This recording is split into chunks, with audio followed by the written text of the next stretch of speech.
Hello, everyone. Welcome and good evening. Thanks for joining us virtually tonight. My name is Maddie Walters, and on behalf of Harvard Bookstore, I'm pleased to introduce this virtual event with Francine Hirsch presenting her new book, Soviet Judgment at Nuremberg, in conversation with Joshua Rubenstein. Through virtual events like tonight, Harvard Bookstore continues to bring authors and their work to you and others in our community during these challenging times. Every week, we're hosting events here on our Zoom, and always, our event schedule appears on our website at harvard.com/events, where you can also sign up for our weekly email newsletter and browse our shelves from home. This evening's discussion will conclude with some time for your questions. If you have a question for our speakers at any time tonight, go to the Q&A box at the bottom of the screen, and we'll get through as many as we can. In the chat box during this presentation, you'll see a link to purchase tonight's book through our online shop for curbside pickup or delivery. All sales through this link support Harvard Bookstore, so thank you for your support during this trying time for community spaces like your local bookstores. You will also find a link to donate in the chat box. Your purchases and contributions make this virtual author series possible, and now more than ever, supports the future of a landmark independent bookstore. Thank you for tuning in support of our authors and the incredible staff of booksellers at Harvard Bookstore. We sincerely appreciate your support now and always. And finally, as you may have experienced in virtual gatherings these last few months, technical issues may arise. If they do, we'll do our best to resolve them quickly. Thank you for your patience and understanding. And now I'm pleased to introduce tonight's speakers. Professor Francine Hirsch is a Vilas Distinguished Achievement Professor of History at the University of Wisconsin-Madison, where she teaches courses on Soviet and modern European history. Her first book, Empire of Nations, Ethnographic Knowledge and the Making of the Soviet Union, received several awards, including the Herbert Baxter Adams Prize of the American Historical Association.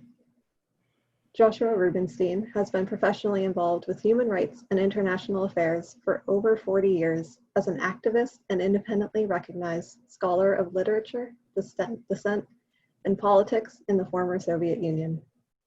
His books include Soviet Dissidents, Their Struggle for Human Rights, and The Last Days of Stalin, and his writing has appeared in the Wall Street Journal, the New York Times, the Boston Globe, and many more. Tonight, they'll be discussing Francine's book, Soviet Judgment at Nuremberg, a new history of the International Military Tribunal after World War II, which was called A Comprehensive and Revelatory New History by Lynn Viola, author of The Stalinist Perpetrators on Trial. I'm so pleased to turn things over to tonight's speakers. Francine and Josh, the digital podium is all yours. Very nice. Thank you, Maddie. How are you? Good. Good. I want to congratulate Francine on her wonderful book. I'm holding it up with the cover. Francine, let's begin with a kind of a preface question. Let's begin by reminding our listeners about when the Nuremberg Trials took place and what was their purpose. Sure, absolutely. I wanted to also say thank you first to the Harvard Bookstore and the Davis Center and to you, Joshua. It's a real honor to be here today. So just to begin, the Nuremberg Trials, also known as the International Military Tribunal, or IMT, took place from November 1945 to October 1946 in occupied Germany, and we're coming up on the 75th anniversary. Four countries, four allied powers, the United States, Great Britain, France, and the Soviet Union, got together to try the former Nazi leaders and their organizations for conspiracy, crimes against peace, war crimes, and crimes against humanity. This was, of course, the first of the Nuremberg trials, but it was the only four-power one. The 12 subsequent Nuremberg trials that happened later, including the Einsatzgruppen trial and the judges trial, were carried out by the US alone. And I just want to say from the start that that's one of the reasons that many Americans tend to associate Nuremberg with the United States. There are other reasons as well that we can talk about too. And when did the Allies, led by Franklin Roosevelt, Winston Churchill, and Joseph Stalin, when did they begin to discuss whether and how to hold Nazi leaders responsible for their crimes? When did that process begin? Well, this process, of course, began in the middle of the Second World War. And what I want to say, and what one of the key arguments I make in the book, is that Nuremberg would not have happened without the Soviet Union. Because right from the start, the Soviets were the ones who were really out in front, calling for a special international tribunal. Vyacheslav Molotov, Stalin's foreign minister, made an announcement calling for this in the darkest days of the war in October 1942 for a number of reasons, including that the Soviets saw this as key for reparations. They were just, the war was horrible for the Soviet Union. And in this pronouncement, Molotov called for the cooperation of all interested governments in bringing Goering, Hess, Ribbentrop, and other Nazi leaders to justice. Now, of course, there were many discussions about the war, many discussions about how to bring the Nazis to justice. But in terms of an international tribunal, Britain and the United States were at first reluctant about this idea, and especially reluctant about the idea of having any kind of trials before the war was over, because they were very concerned about retribution. I see. Your book, Soviet Judgment at Nuremberg, provides a long overdue account of how Soviet legal theorists contributed to the Allies' understanding of what crimes, such as crimes against peace and the waging of aggressive war, should be directed against the leadership, the Nazi leadership, including their political and military leaders. How were you able to document their role in creating the legal framework for the Nuremberg trials?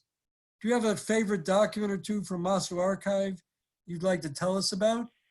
Well, I love the archives, and while in Moscow, I worked in a number of different archives. In terms of the book as a whole, the Ministry of Foreign Affairs archive was perhaps the most fruitful to work in terms of documenting the actual day-to-day goings-ons of the trial, the party archive, the government archive. But in terms of the legal side of things, it was wonderful to work in the archive of the Academy of Sciences. Because the Soviet jurist who had such an influential role was Aaron Trainin. And Aaron Trainin was a jurist at the Academy of Sciences Institute of Law. And as the war was going on, actually in April 1942, Soviet leaders turned to lawyers there and asked them to study this question of the criminal responsibility of leaders for waging a war of aggression and for crimes that were carried out during a war of aggression, which was not a part of international law. And we can talk about the details if people are interested later. But by working in the in the Institute of Law's archives at the Academy of Sciences, I was able to see Trainin's early drafts of his ideas that later became part of a book called The Criminal Responsibility of the Hitlerites.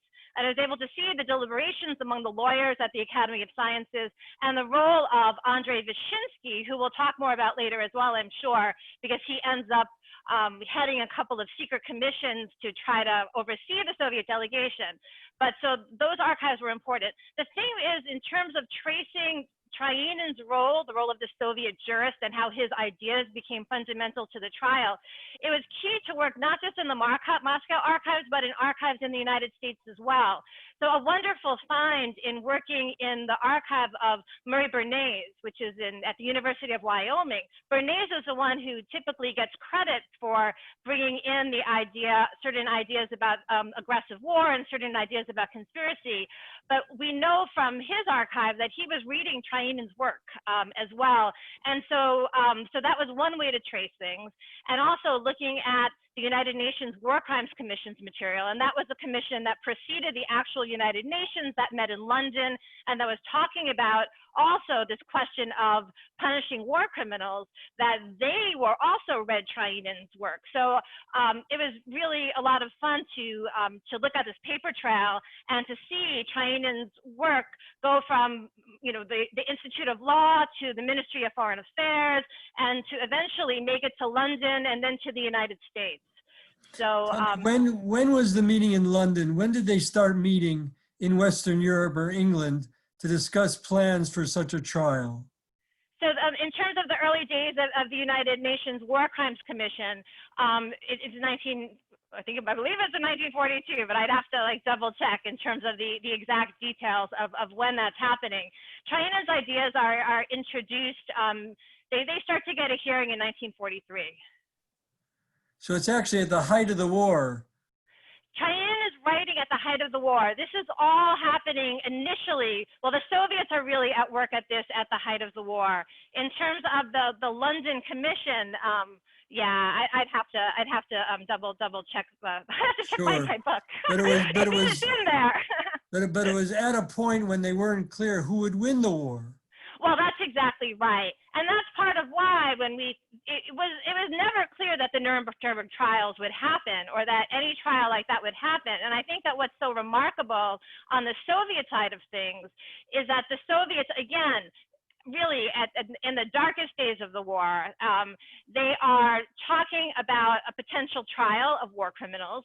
They've also set up their own war crimes commission, the Extraordinary State Commission, with the explicit aim of documenting every single war crime and every single atrocity committed in occupied Soviet territory. And that before the war before victory is a dream. The Soviet Union's been destroyed at the very beginning of the war. The amount of devastation that's been done to industries, to towns, to cities, to the countryside, it's astounding, right? And it's really at that moment when things are so grim that the Soviets are really starting to think about this question of war crimes. And again, with other countries not being so interested at that point.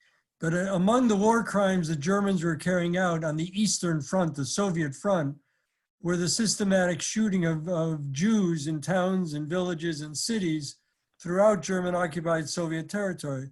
Were the Soviets documenting those crimes as well? Yes, they were. Absolutely.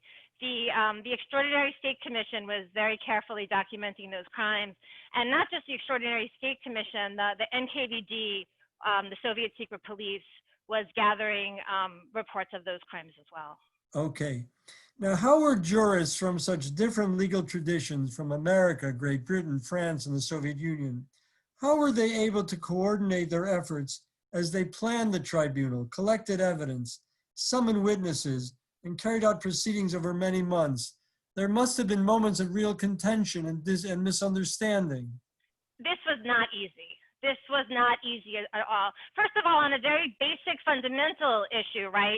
These countries have different legal traditions. The legal tradition of the United States and Great Britain were closer. The legal tradition of France and the Soviet Union were closer. But then the Soviets had their own kind of legal tradition, of course, that involved show trials, right? And things along those lines as well. So that's part of it. These four countries, they had very different political systems, and they also had very different experiences of the war. I mean, think about the Soviet Union, which by the end of the war has lost 27 million people, right? Which has been absolutely devastated. You think about France, which has, surrendered early, lost the war early. And then the United States, and Britain took a beating, right, as well. And the United States comes out in a better position, of course, comes into the war late and with nowhere near, right, those kinds of losses or any kind. So everyone is coming to the table with different ideas about justice, with different ideas about what a tribunal eventually should look like. I'm talking now once they agree that this should happen. And there's some trust, there's mistrust, there's, in some ways, I write a lot in the book about the parties and the dinners and the events that happen outside of either the courtroom or the negotiating room in London, like before in the pre-trial period. And I would say that those were incredibly important at helping to smooth things along because things were so incredibly contentious. And things were contentious for so many reasons.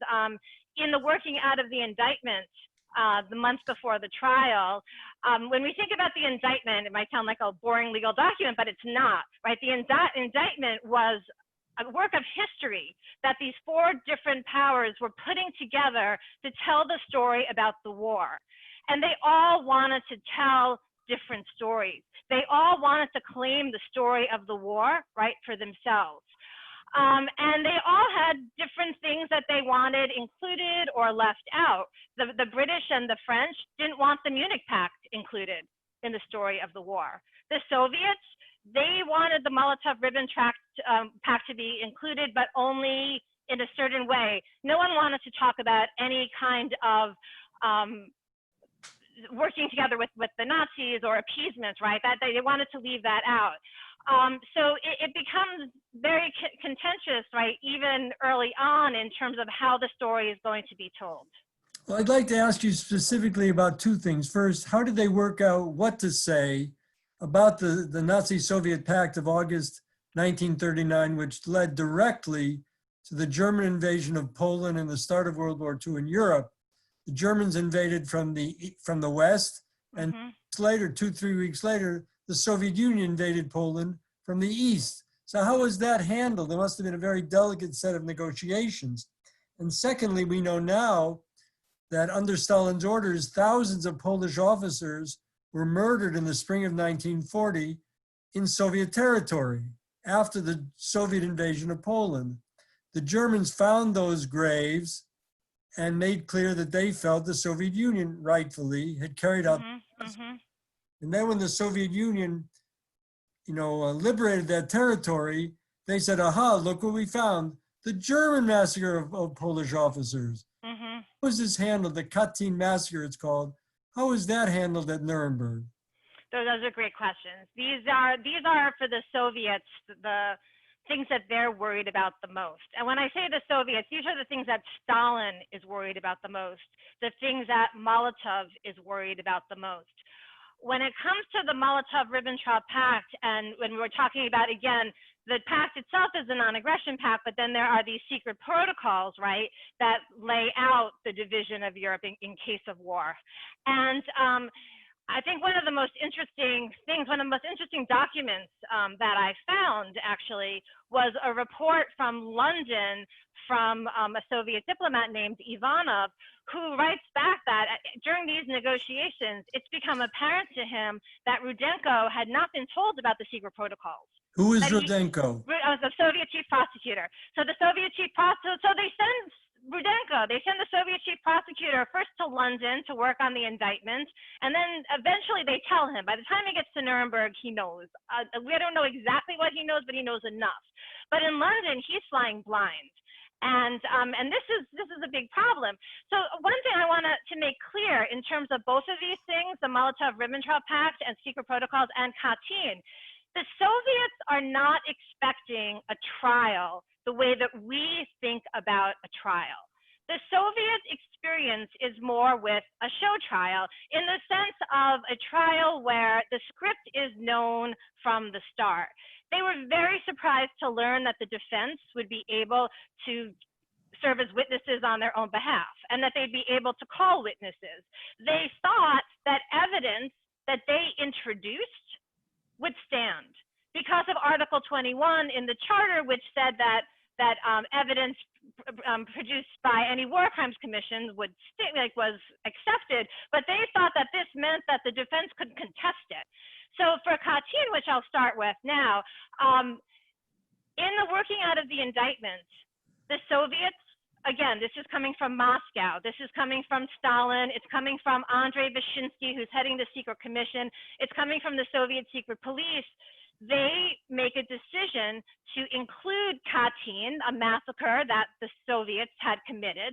They decide to include it in the indictment as a German war crime. There had been talk in Moscow before this about holding a show trial around Katyn, but then someone gets the bright idea that, no, let's just deal with it at Nuremberg. So it goes into the indictment, and in the deliberations about the indictment among, again, all four countries of the prosecution, this is an issue because the Americans have a pretty clear idea that it's, maybe not certain, but probably likely, at least plausible, that the Soviets are the ones who committed the massacre.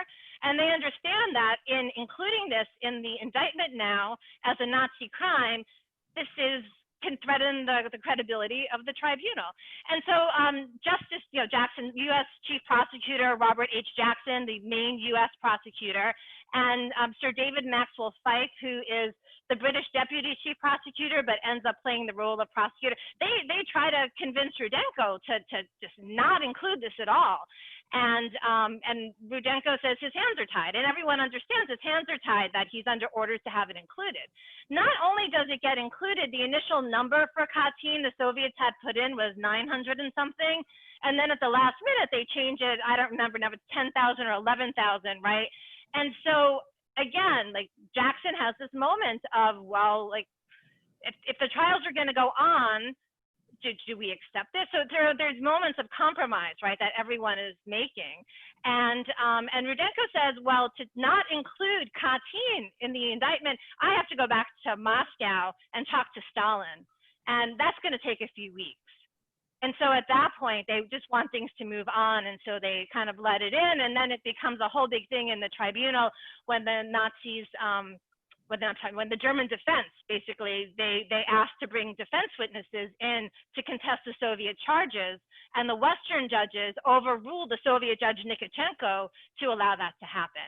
So that is a critical moment in the trial, and it's something that plays out over the course of the trial, and that everyone really is concerned about. And as the trial is going forward, Jackson is actually getting more and more evidence suggesting that the Soviets are guilty of the crime. And how was it finally decided? And when the Nazi leaders were convicted, was the crime at Katyn held against them, or was it dropped? It's dropped quietly, and there's not a lot that's in the documents about this. And I tried to look for something that explains why it's not included in the judgment, but it's not in the judgment. It drops out. Yeah. One of the most important Soviet personalities you've mentioned, Andrei Vishinsky, was behind the Soviet effort at Nuremberg. Remind us who he was and how he was involved with the International Military Tribunal. Sure, I'd love to. And I have a little bit I have a couple of very short readings that I'm going to do today, and one of them is indeed about Vishinsky.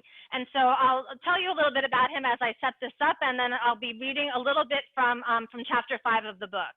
Great. So, yeah. So what I want to make clear is that in Nuremberg, we have a coming together of people from 4 countries, like as we've already talked about, with very different justice systems and very different experiences of the war. And a big point I make throughout the book is that people and personalities mattered a great deal. One of the more notable personalities on the Soviet side of the story is Vishinsky, who at the time of the trial is the Soviet deputy foreign minister. So he's reporting to Molotov, right? And Vishinsky has been involved in early Soviet discussions about Nuremberg from the start. Now, Vishinsky has an interesting history, right? And he has an interesting, in quotes, reputation in the West. He was best known for his role as the chief prosecutor of the Moscow trials, which took place from 1936 to 1938. This was a series of 3 major show trials, kind of spectacularly staged in Moscow. And Stalin had used these trials to get rid of his rivals.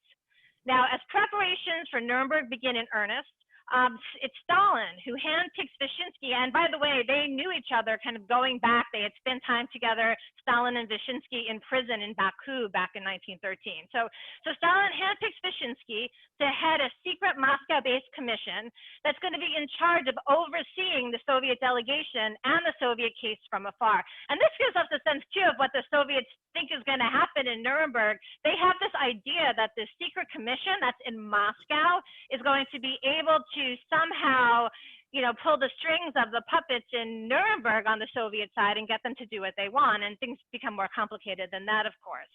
All right. So the Nuremberg trials, they start, as we said, on November 20th. And a week in, things already are not going, quote unquote, according to plan for the Soviets. There are all kinds of problems.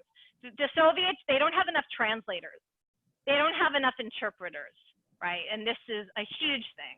There's a sense, too, that U.S. Chief Prosecutor Jackson, that he's trying to take over the bulk of the case. And there are rumors. There are rumors a week in that the defense is looking to introduce evidence implicating the Soviet Union in war crimes and in crimes against peace. And remember, crimes against peace, this is a term that Aaron Trainin had introduced. This is the crime of waging an aggressive war. So the Soviets, they introduced this charge of crimes against peace, this becomes like a crime. Everyone's talking about aggression, right?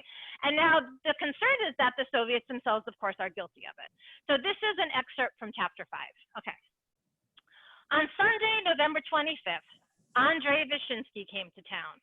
His arrival created a state of heightened alert among the members of the Soviet delegation.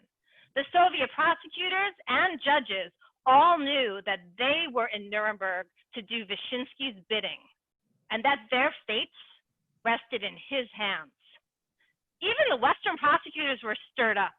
According to U.S. Assistant Prosecutor Telford Taylor, the U.S. delegation had regarded Vishinsky as an ominous figure because of his role in the Moscow trials. Everyone eyed him with curiosity. What exactly was his business? How would he behave? Vishinsky had come to Nuremberg primarily to ensure that the Soviet prosecution successfully repelled a push for the tribunal to consider highly sensitive evidence about the German-Soviet non-aggression pact. That's the Molotov-Ribbentrop Pact we've been talking about.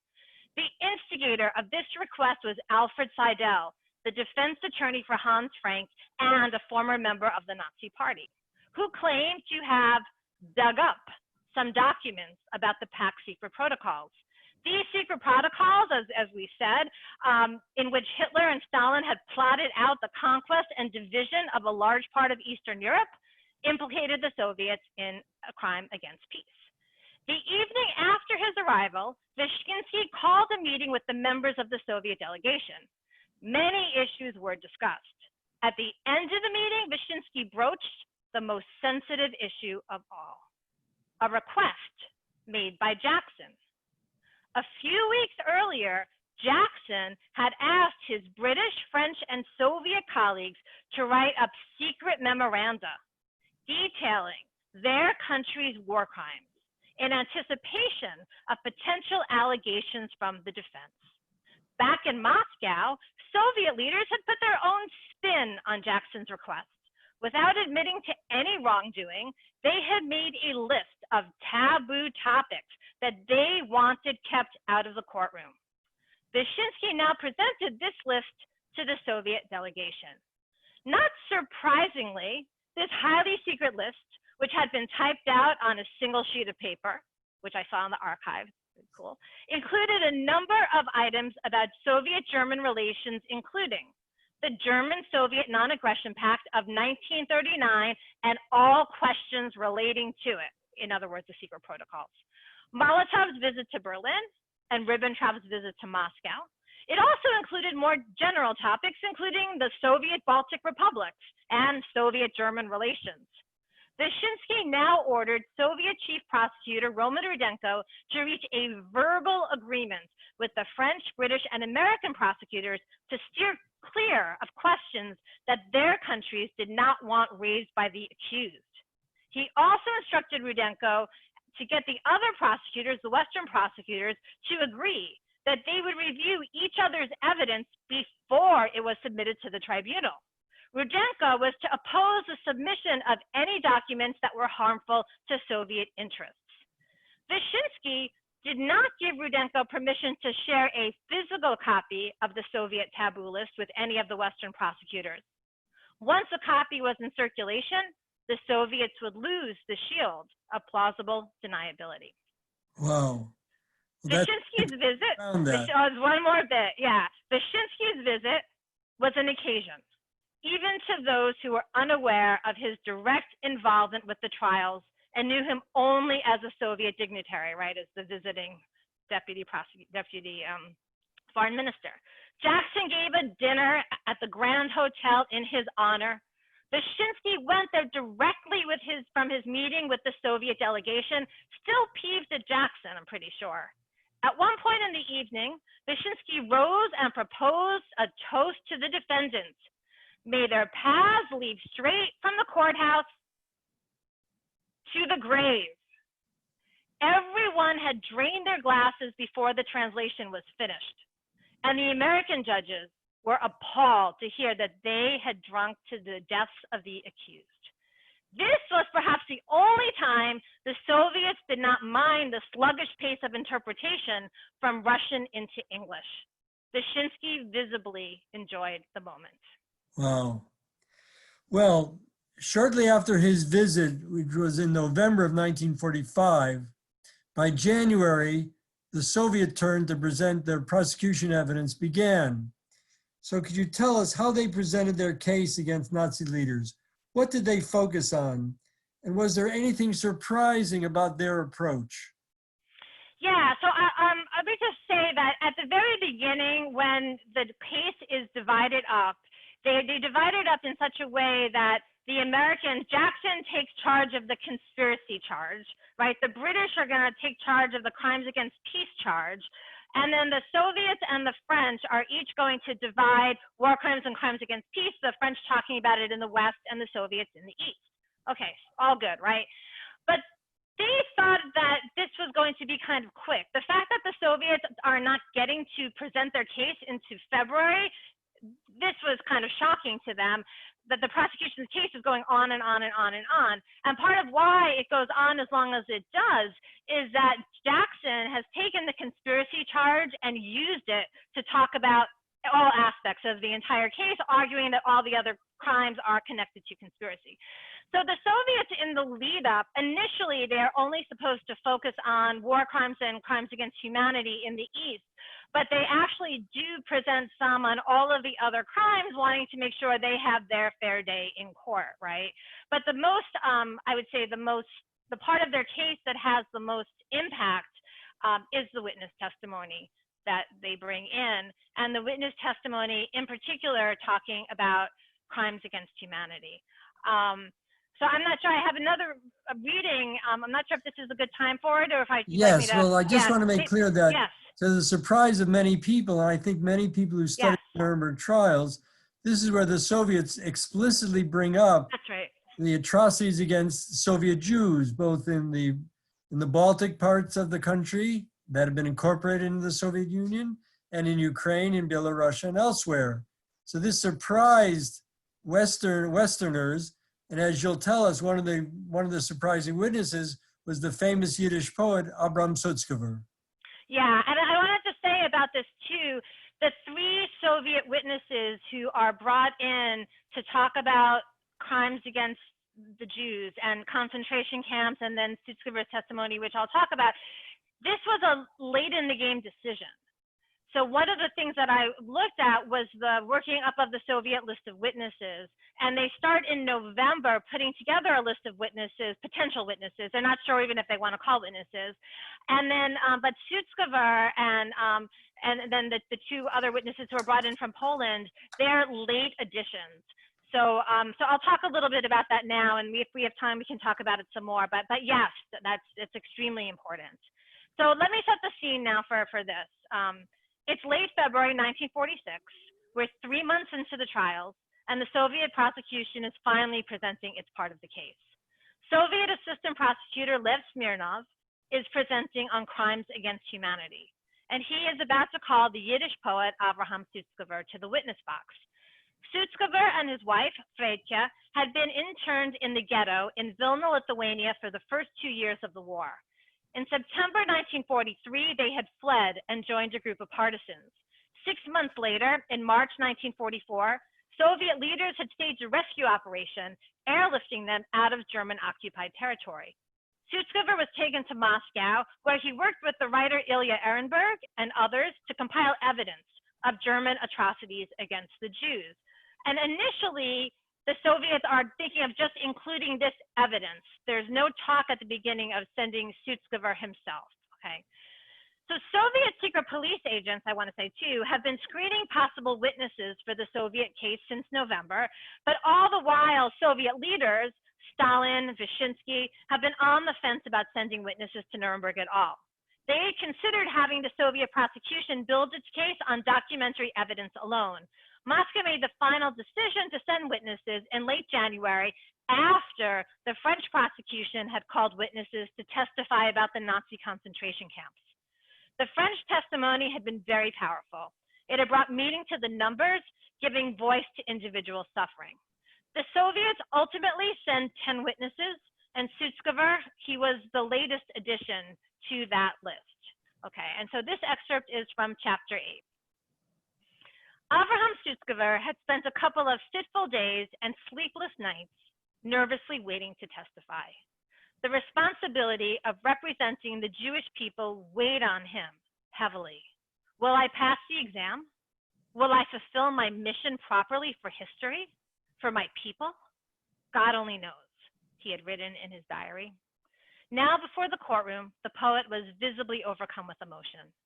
Unlike the other witnesses, he remained standing in the witness box. As if he later wrote, it had been a matter of reciting Kaddish, the Jewish prayer for the dead. Sutzkever's voice trembled and his body shook as he told the court about the operations of the Einsatzgruppen in Vilna. He described how in the autumn of 1941, the manhunters of the SD had barged into Jewish homes day and night, dragging men away to the nearby village of Ponary, most of whom were never heard of again. He also spoke of the pogrom the Germans had initiated earlier in Vilna in July 1941. Even before the Vilna ghetto was organized that August, half of the city's Jewish population had been murdered, he attested. Before the occupation, some 80,000 Jews had lived in Vilna, Sutzkever emphasized. At the end of the war, there were only 600 Jews left. Smirnov asked for a clarification. 79,400 persons were exterminated. Sutzkever answered yes. The most harrowing part of Sutzkever's testimony was his recounting of the murder of his newborn son in December 1941 by German soldiers in the ghetto hospital in Vilna, and that part is much too disturbing to read. So I'll go on. Sutzkever had testified for almost 40 minutes, and he was spent, shaken to the core, as he later wrote in his diary. He was consumed by both his own suffering and his desire for vengeance, but also strengthened by the knowledge that the Jewish people had survived, hardened by the ardent, intense feeling that no power of darkness is able to annihilate us. He considered it a matter of Jewish destiny that he, a Yiddish poet, had survived to judge Rosenberg and Frank in Nuremberg, and through them, all who had adhered to their ideology. Sutzkever had indeed done well, speaking for the Jewish people, and also testifying on behalf of the Soviet people. Smirnov, Sheinin, and Zoria, three of the Soviet assistant prosecutors, all congratulated him afterward for so ably doing his part. Sutzkever, a Jew and a partisan, served an important role for the Soviet prosecution at this point during the trials. Through his testimony, the Soviets were able to integrate the story of the annihilation of the Jews into the larger narrative about German crimes against humanity and the wartime suffering of the entire Soviet people in the occupied East. Let me add two things about Sutzkever from my own research. Sure. I wrote my biography of Ehrenberg. They met for the first time in Moscow, of course, and became very close friends. And Ehrenberg wrote a portrait of Sutzkever that took up almost a full page in Pravda in April of 1944, which stunned many Soviet Jews that Pravda, the official newspaper of the Soviet Communist Party, would highlight the fate and suffering of a Yiddish poet. Later, when Sutzkever was asked to testify at Nuremberg, Ehrenberg got wind of the fact that Sutzkever was considering smuggling a gun into the courtroom and shooting Goering, who was defendants. And Ehrenberg convinced him that it would be a senseless act of self-sacrifice. The American guards would have to shoot him. Tell me, was Sutzkever's testimony at Nuremberg covered in the Soviet press? I believe so. Yeah, I hadn't followed it in the press. I hadn't, have you? Yes. Boris Polivoy was one of the Soviet journalists there. He was also of Jewish background. He wrote a book about it, really covered in the Soviet press. Later on, of course, the Soviets were very hesitant to acknowledge Jewish suffering on their territory. But there were moments during the war and at Nuremberg where they were happy to, and they did it, and that needs to be acknowledged. Now, reading your book, I could tell how much you enjoyed telling about how Soviet jurists and journalists both participated in and reacted to social life among all the official participants. What did the archives reveal about that, about informants among the Soviet delegation, about how the West at Nuremberg in comparison to people from the West? I'm sorry, I didn't hear the last bit you cut out.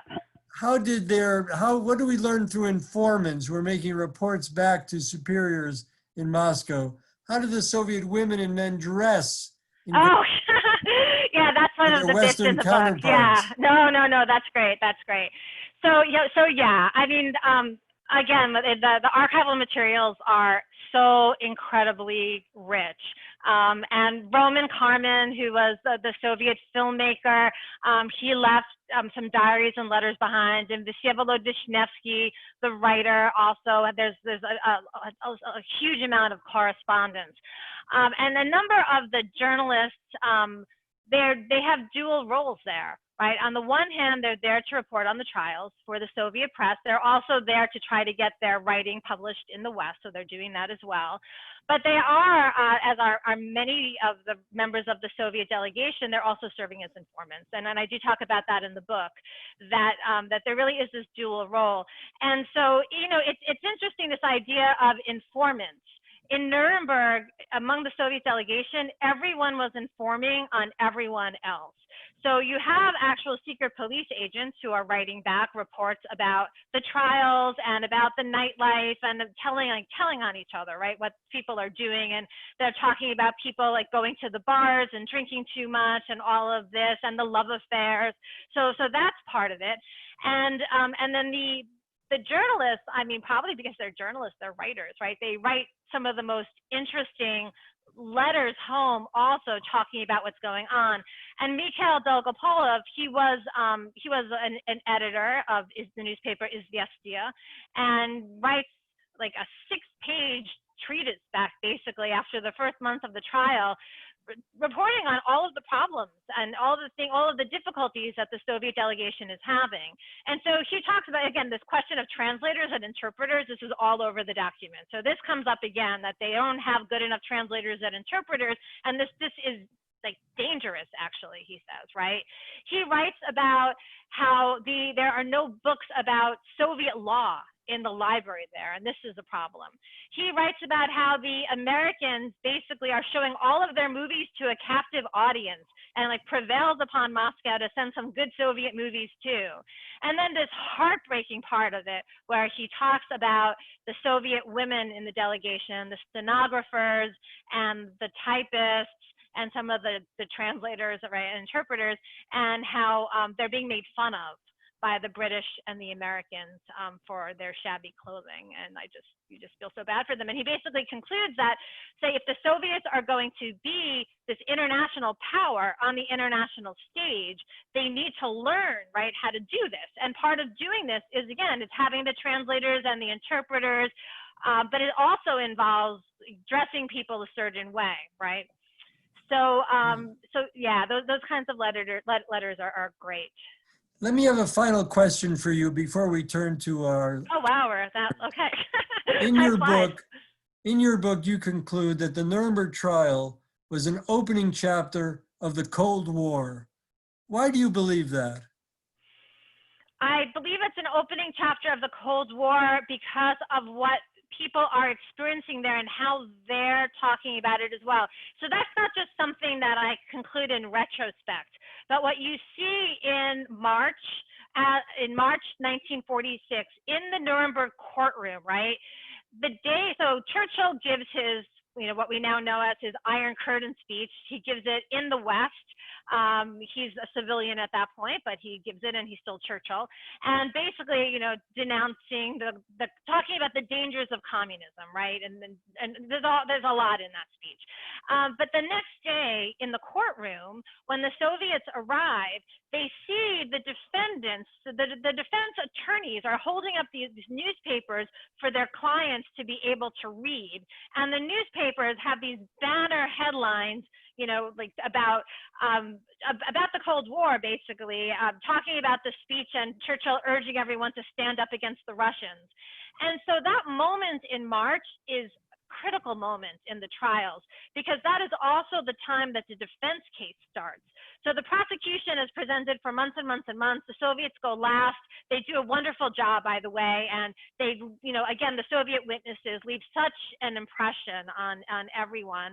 And then, 2 days later, the defense is up and presenting. and Goering and Ribbentrop, the Western judges, in part because they're worried about the Soviets and victor's justice and all of this, they really go out of their way to let the defendants they have free reign. And so it's at those moments when, again, the defendants are talking now in court about Soviet crimes. Ribbentrop takes the stand and, talks about Soviet-German cooperation. And the Soviets, when they are Stalin and Molotov back in Moscow, right, as they're interpreting what's going on, they see this as part of a concerted effort of the West against them, that the Western lawyers and Western judges are letting this happen. And so everyone, again, in the correspondence, in letters, there's chatter about tensions between the other countries and the Soviet Union.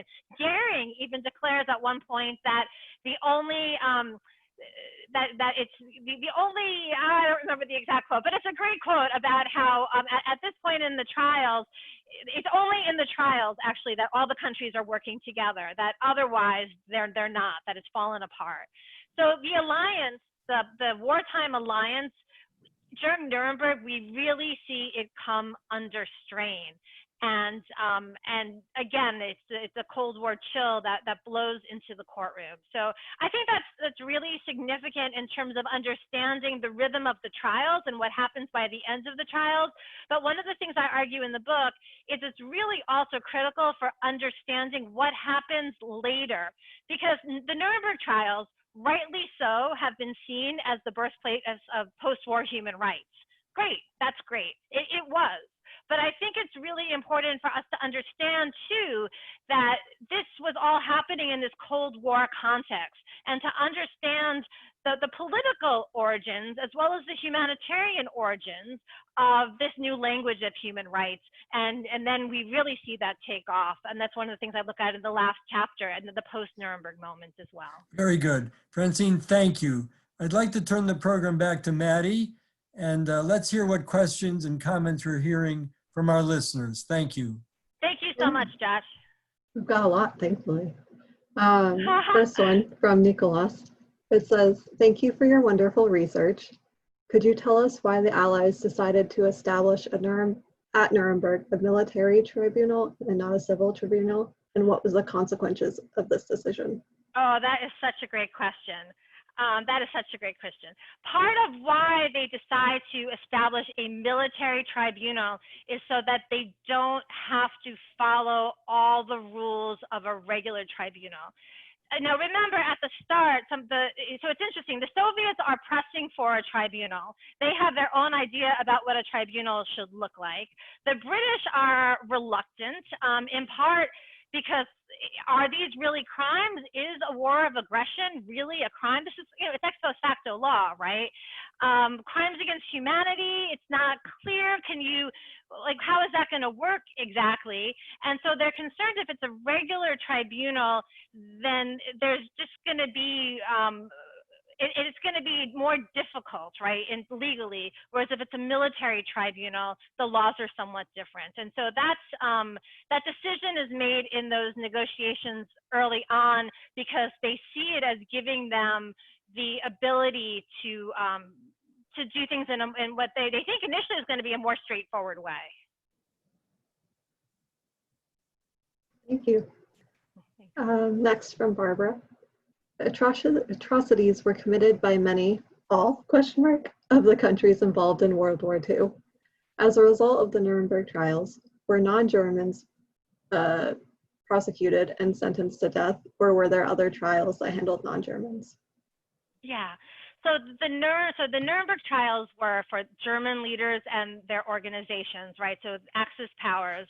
But then, yeah, there were other trials. There's, of course, the Japan trials as well, the Japan tribunal that takes place later. And then the thing about Nuremberg is that it's the four-power tribunal, but after Nuremberg, all of the countries have their own trials, and they try war criminals from all different from all different countries. The Soviets have a number of Romanian and Hungarian war criminals in custody, and they have those trials as well. Again, the thing is when we're talking about this, it's the Axis powers, right, who are the ones who are tried in these trials. May I just add something? The Soviets actually held the first war crimes trial in Krasnodar in the 1943. And they brought to trial Soviet civilians who had cooperated with the Germans in the killing of Jews and others in Soviet territory. And there was another famous trial in Kharkov, Ukraine, in December 1943. And part of the motivation for the trials, which got wide publicity in the Soviet press, was to deter Soviet civilians from cooperating with the Nazis, with the Germans. So the Soviets actually carried out hundreds and hundreds of trials of collaborators and of captured German officers. Okay, boom.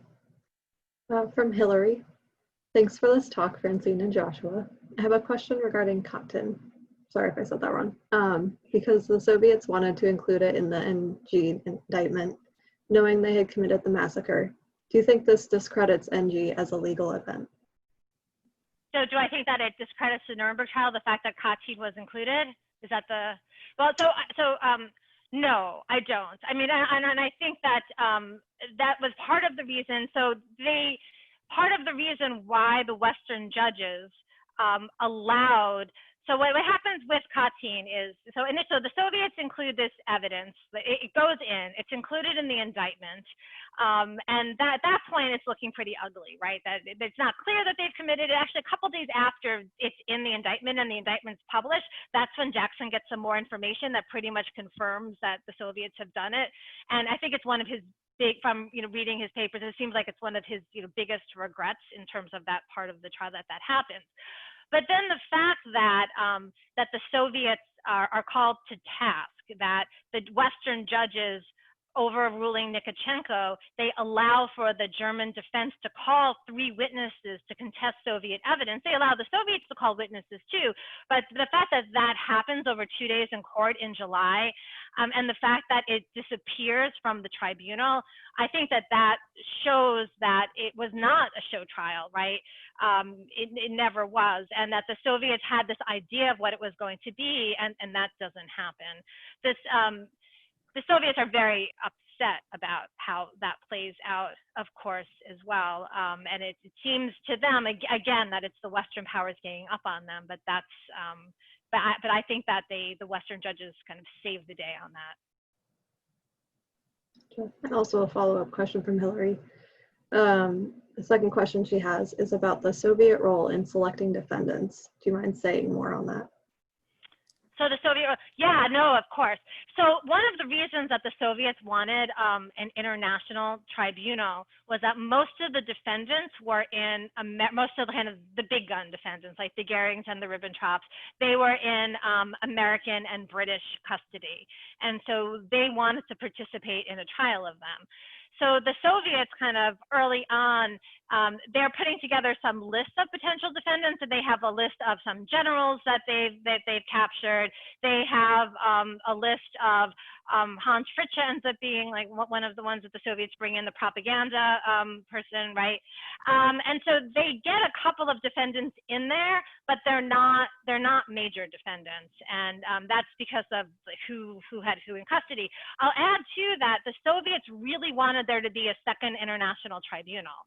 They really did, because one of the ways in which they and the French thought that Nuremberg had failed was that they ended up not trying the industrialists, because there was a whole hullabaloo with the Krupp case where Krupp was ill, and that's a whole nother interesting story that we don't have time for today.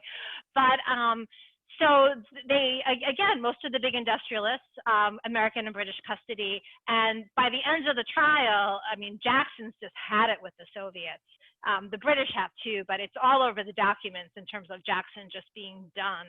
And pretty much they decide that the Americans are going to have an industrialist trial on their own. And that's something that the Soviets and the French are very upset about. Thank you. We have another one that says, "Hi, Professor, this is Billy. I have a question about the influence of the Nuremberg trials inside the Soviet Union. How did the party propaganda portray this trial at that time? And how was that, what was the reaction of the Soviet people? Yeah, so that's a great question, and it's something that there's a Russian scholar I know who's actually looking a little bit more at the actual response inside the Soviet Union to some of the Soviet coverage and what was going on. It's hard to tell from the documents that I looked at. Like, yes, there's Soviet press coverage, but remember, the Soviet press is a controlled press. It's not a free press. So the fact that it's covered in the Soviet press and we can say that people read Pravda and Izvestia doesn't really tell us, right, what people thought about the trials and what was going on. From memoirs, right? From memoirs, I have a sense that early on, like there was interest in the trials and in what was going on, but and again, it's all, you know, if the news is any indication, like that's all anybody cared about while the trials was going on. But you know, people had other problems too. I mean, and the thing to think about again is what's happening in the Soviet Union at this moment. Just the aftermath of the war, the Soviet Union's been devastated. Again, like what does it look like to have a country where 27 million are dead, where millions more are homeless, where just there's the amount of destruction. And so a lot of the focus of people is really on just rebuilding and trying to restart their lives. So, which isn't to say that there's not interest, but you know, as a historian, I never want to say something unless I've seen the documents, and so I would need to do more research in terms of reception, and that's one of those things that's hard to get at. That makes sense. And I think this serves as a good final question from David. What impact, if any, did the Nuremberg trials have on subsequent denazification programs? And then I think you can also probably extend that to a lasting impression. Yeah, so I think this is something that is still debated, right, in terms of the impact of the trial. And it's complicated, not because of Nuremberg itself, but also because of what happens with, again, the Cold War coming in even more, that the Nuremberg trials, part of the purpose is in Germany is supposed to be to re-educate the German public. And again, a similar question to what Billy asked in terms of what the Soviets thought about it. There's also the question of like what most Germans thought about it. And there's like a bunch of writers who are in Germany at the time who are covering the trials as well. They write home saying that there's not that much interest among the German population too. The German population is also really just trying to survive, right? And again, as it's supposed to play a role of education, it's hard to measure that, right? How do we measure that? What I would say in terms of the lasting impact, that in terms of international law, in terms of what happens later at the United Nations, in terms of the development of human rights legislation, in terms of the proclamation about genocide, right? All of this, that the Nuremberg trials are absolutely foundational.